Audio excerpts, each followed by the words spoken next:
Era un oggetto troppo grande per essere chiamato spada, troppo spesso, troppo pesante e grezzo. Non era altro che un enorme blocco di ferro. Ciao a tutti lettori Anime Watchers e ben ritrovati su Consigli Anime Manga, la rubrica di Wikos in cui si parla in pochi minuti di anime manga per tutti i curiosi di immergersi in opere che conoscono poco. Io sono Nicky D e in questo episodio parleremo di Berserk, manga di Kentaro Miura iniziato nel 1989. Berserk è uno dei manga seinen più iconici della storia. È molto popolare anche in Italia perché tra il 2001 e il 2002 è stato messo in onda su Italia 1, anche se in seconda serata perché sia mai che si traumatizzassero i bambini. Ci troviamo in un mondo fantasy medievale in cui si nascondono numerose creature demoniache chiamate apostoli. Sì, Cannarsi non si è inventato niente. Il protagonista della storia, Guts o Gatsu se preferite, noto come il guerriero nero, gira il mondo cercando di trovare e uccidere nel modo più brutale possibile tutti gli apostoli con cui incrocerà il cammino. Perché tutta questa crudeltà? Qual è il suo vero obiettivo?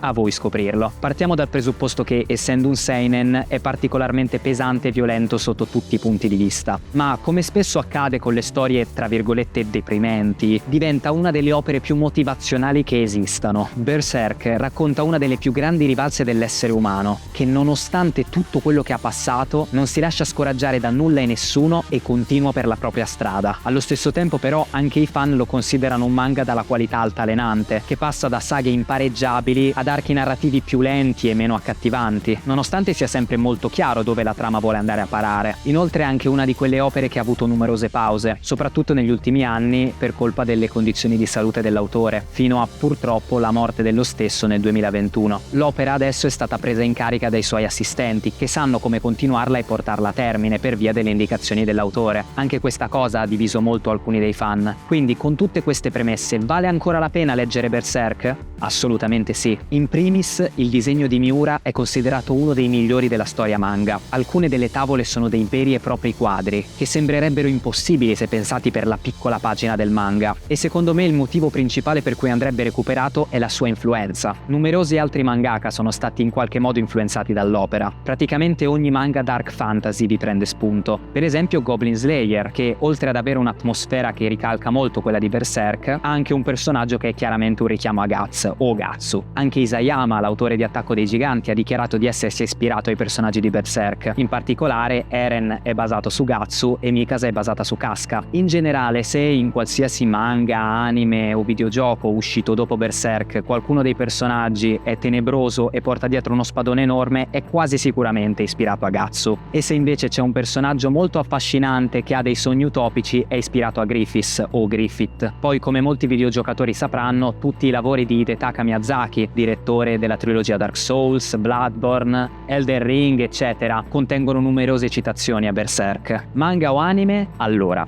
in questo caso gli anime sono un po' complessi. Sia l'adattamento degli anni 90 sia la trilogia di film Berserk l'epoca d'oro hanno alcuni pezzi mancanti, mentre l'adattamento anime iniziato nel 2016 è abbastanza agghiacciante.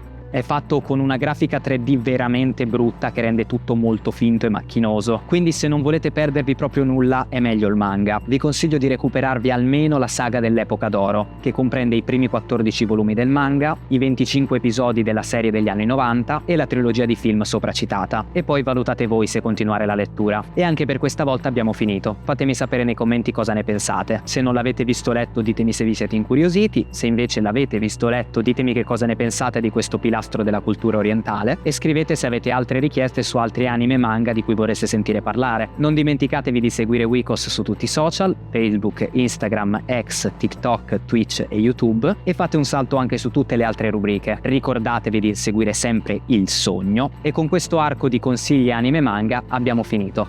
Chissà, forse ci rivedremo presto. Ciao!